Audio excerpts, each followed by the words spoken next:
It's the old brace and bit type deal that they used in the old days. It's not wanting to catch and go pull down anymore. Yeah, you gotta push down. I'll help you in a minute. Andrew's struggling making that hole with that old style, and just think, they used to build barns using stuff like that for their drill bits.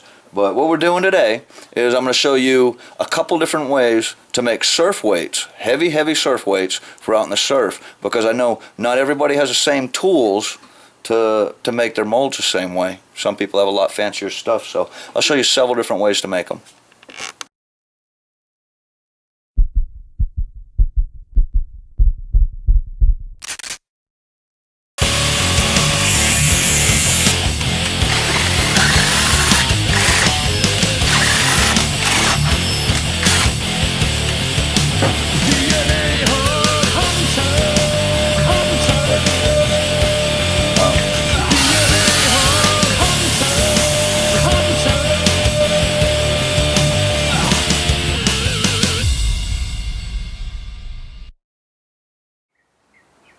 Okay, so I have several molds set up. Andrew helped me drill out a couple. You can see in the board here that we have different holes. We have different items for use as molds.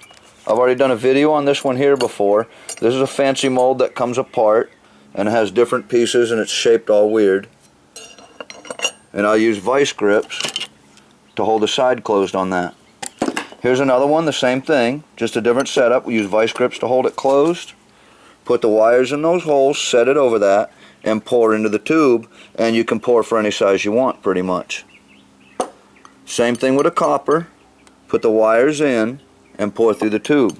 Now for the copper, all you have to do is use a little pipe cutter to cut those lengths and a file, and file down your edge on the inside, and a lot of times you can pull these off. If not, just fill them up and use them the way they are. On the steel, I have to use the heavy machinery, the grinders and such, to shape that. So, if you don't have that, and you have a drill you a couple holes in a 2x4 with a clamp, and a couple holes here in the bottom, and you can stick your wires through. You can use a paper holder. And the paper holder will do the same thing. We'll just set it down in. Now, if you have a paper holder, you can't just pour into the cardboard. You want to line it with some metal on the inside best. And that's the M3 tape, aluminum tape. If you don't have that, you can use tin foil. Now you can also cap the bottom of this with tin foil and stick your wires through. And the same thing with a copper if you don't have a drill to drill a hole in a 2x4. So you can do any different combination here, any which way we're going to show you to make these weights. Now of course you need lead for weights. These are old weights off a cast net. Just bag them all up. The cast net goes bad if you pull an old one out of the lake. I've got different size pieces of lead here, old weights, different weights that break. All this stuff is meltable.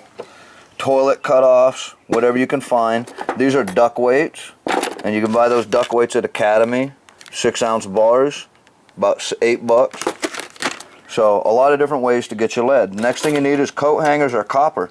And this is a little bit thinner copper, and this is a little bit thicker copper for the bigger weights. Then you need some way to melt your lead. And what I'm using is a kitchen ladle, just bent, sitting on a propane stove, sitting in another piece of lead so it doesn't fall over. And somewhere around here I have a thing of MAP gas. And then I'm just hitting the top of it with MAP gas just to help it melt a little bit quicker.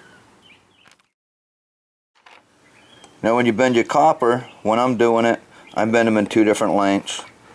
The bigger you make your weight, the longer you want the long piece. So this right here will give me lead from about here to here. So I can't make a really long weight with that because it would take up too much of the top.